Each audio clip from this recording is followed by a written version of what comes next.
నేను ఒక క్వశ్చన్ అడగాలనుకుంటున్నాను. మేము 6 మంది ఆడపిల్లలము. చాలామంది చెప్తారు పిల్లలకు పెళ్ళిళ్ళు కానిదే ఉమ్రా చేయకూడదు అంటారు.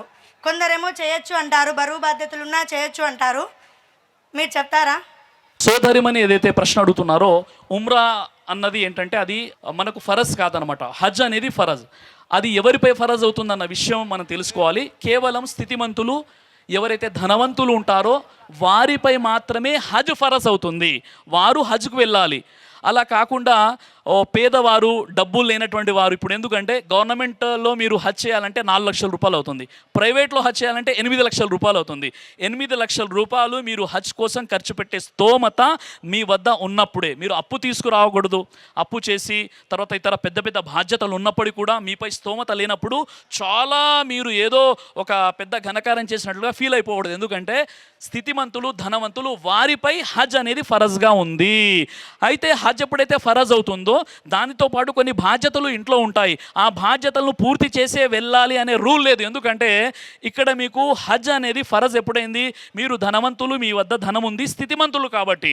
ఆ టైంలో లేదండి పిల్లలు 10 మంది ఉన్నారు, వారు మ్యారేజ్ చేయాలి, లేదా మా పిల్లలు చదువుకున్నారు, వారు డాక్టర్లు, ఇంజనీర్లు అయిపోయిన తర్వాత వెళ్ళాలనుకుంటే అప్పటి వరకు మనం బ్రతికుంటామో లేదో మనకే తెలియదు.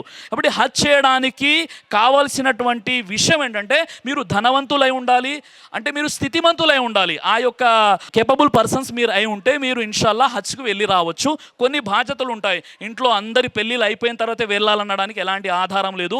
పెళ్ళిళ్ళకు హజ్కు వెళ్ళి రావడానికి ఎలాంటి సంబంధం లేదు. ఎందుకంటే హజ్ వెళ్ళడానికి డబ్బులతో సంబంధం ఉంది తప్ప ఇంట్లో పెళ్ళిళ్ళు చేసి వెళ్ళాలని ఎక్కడ కూడా లేదు. అప్పు చేసి వెళ్ళకూడదు. అయితే ఉమ్రా ఏదైతే ఉందో, ఉమ్రా 80,000 నుండి 1 లక్ష రూపీస్లో ఉమ్రా అయిపోతుంది అల్హమ్దుల్లా. కాబట్టి ఉమ్రా చేయాలి అనుకున్నప్పుడు మీరు అల్హమ్దుల్లా మీరు వెళ్ళి ఉమ్రా చేసి రావచ్చు. ఎందుకంటే తక్కువ ఖర్చులో, ఎందుకంటే అల్లా యొక్క గృహాన్ని చూడాలని మనం అనుకుంటూ ఉంటాం. అల్హమ్దుల్లా ఆ యొక్క అనుభూతి వేరు. అక్కడికి వెళ్తే విశ్వాసం పెరుగుతుంది. అల్హమ్దుల్లా మక్కాలో 2 రకాతులు నమాజ్ చేసి 1,00,000 నమాజులు చేసినంత పుణ్యం. కాబట్టి మనము ప్రతి వ్యక్తి కూడా ఉమ్రా చేసే సంకల్పం ఉండాలి, ఉమ్రా చేయాలి. కాబట్టి ఈ ఉమ్రా చేయడానికి, హజ్ చేయడానికి కండిషన్ ఏంటంటే ముందుగా మీకు చాలా అప్పులు ఉన్నాయి. ఎలాంటి అప్పులు ఉన్నాయంటే పాపం ఎవరో నమ్మి మీకు డబ్బులు ఇచ్చారు. మీరేం చేస్తున్నారంటే మిమ్మల్ని నమ్మి మీరు డబ్బులు ఇచ్చినప్పుడు మీరు అతనికి ఆ డబ్బులు రుణం చెల్లించకుండా ఆ డబ్బులతో మీరు ఏం చేస్తున్నారు? ఉమ్రాకి వెళ్తున్నారు లేదా హజ్కి వెళ్తున్నారు. ఇది పొరపాటు.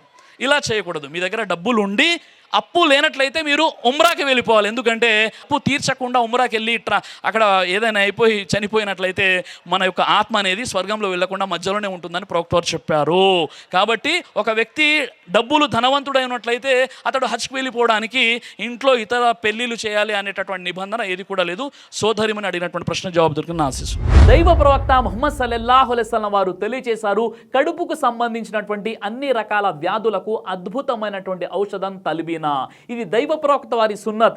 మంచి ఆహారం, ఇమ్యూనిటీ బూస్టర్, ఇందులో షిఫా ఉంది. ఇది మంచి ఔషధంగా కూడా పనిచేస్తుంది. కాబట్టి పిల్లలు అయినా పెద్దలు అయినా ఎవరైనా దీనిని ఉపయోగించవచ్చు. అలాగే ఖురాన్లో దైవం తెలియజేశాడు తేనెలో మీకు స్వస్థత ఉంది అని. కాబట్టి ఇక్కడ కనిపిస్తున్నటువంటి ఈ నెంబర్స్కి కాల్ చేసి మీరు ఇప్పుడే ఈ ప్రోడక్ట్ని ఆర్డర్ చేసుకోవచ్చు. కొరియర్ ఫెసిలిటీ కూడా ఉంది.